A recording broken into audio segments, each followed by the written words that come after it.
What if all the self-improvement advice you've received is genuinely harming you? We've developed a complete industry premised on us being fundamentally incomplete, endlessly modifying ourselves as though we're faulty mechanisms. But here's the profound reality. The foundational premise that you require mending is what's genuinely broken. Picture an ocean wave suddenly becoming aware and freaking out because it's not hard like stone, because it endlessly modifies shape. The wave would attempt to repair itself and achieve stability. How absurd would that be? However, this is precisely our daily human behavior. The wave is already whole, yet we've persuaded ourselves that we're defective works needing perpetual reconstruction. We've been presented with an inside-out story. You contain challenges requiring solutions, aspects requiring improvement, and if you strive adequately and locate the proper approach, you can ultimately correct yourself and transform into who you should be. This tale is so entrenched in our society that we rarely scrutinize it. We assume our condition as infinite works undergoing improvement. However, what if this fundamental premise is utterly flipped? Here's something revolutionary. You were never flawed, never unfinished, never a trouble demanding solutions. The only element needing restoration is the belief that you require restoration. Ponder nature. When you look at a tree, you don't evaluate its branches as inadequate. The tree is splendid precisely as it appears. It matures and answers to its habitat, yet doesn't convene sessions about self-development. We as people have acquired this skill to become our own assessors and administrators.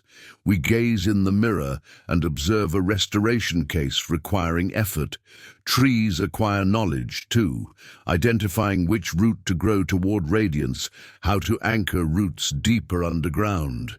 Yet trees don't punish themselves about deficient tallness. They respond naturally to what life presents. The difference is trees have confidence in their being, while we've been taught to doubt ours.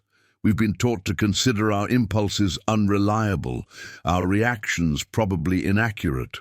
So we construct an internal overseer, judging everything we undertake. Am I productive enough? Am I improving at the proper rate?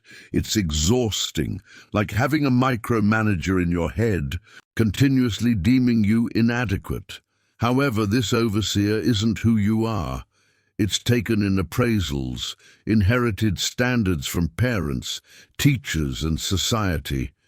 You've absorbed a panel causing you to feel constantly insufficient. But who witnesses this counsel? Who sees these appraisals? Something in you perceives this spectacle without getting trapped.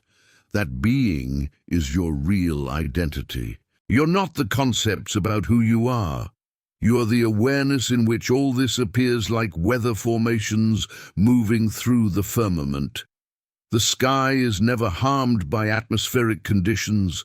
Storms appear and vanish, but the sky continues boundless.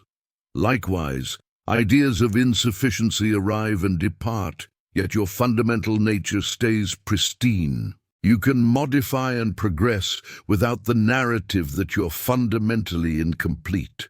Observe infants learning to walk. They tumble continuously. Do they develop tales about being flawed? Of course not. They get up and continue because walking looks delightful. Learning happens naturally, playfully, without self-judgment. There are two strategies for transformation. One presumes you're damaged, like a technician repairing a defective motor. The other recognizes you're already whole, like a gardener believing in organic development. The technician battles while the gardener collaborates with life. Most improvement methods are mechanistic.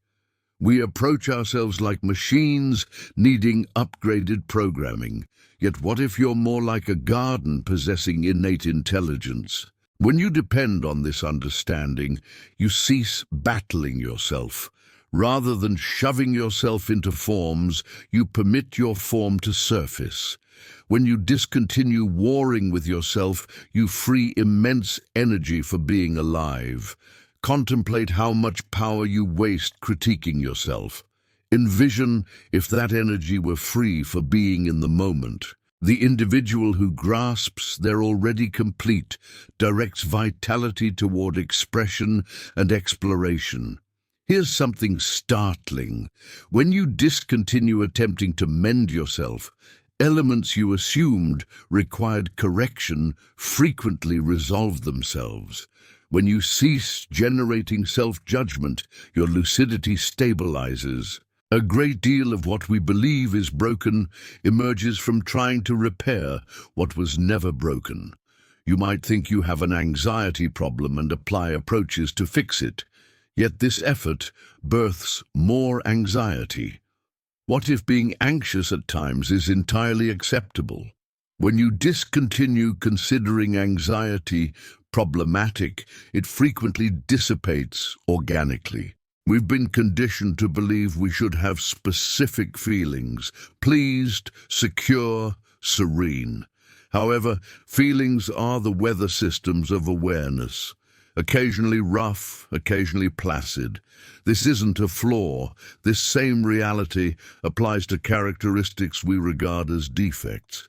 Maybe you're introverted in a culture celebrating extroversion. Instead of repairing these characteristics, recognize them as your unique addition. Oak trees don't strive to transform into pines. Rivers don't apologize for failing to be mountains.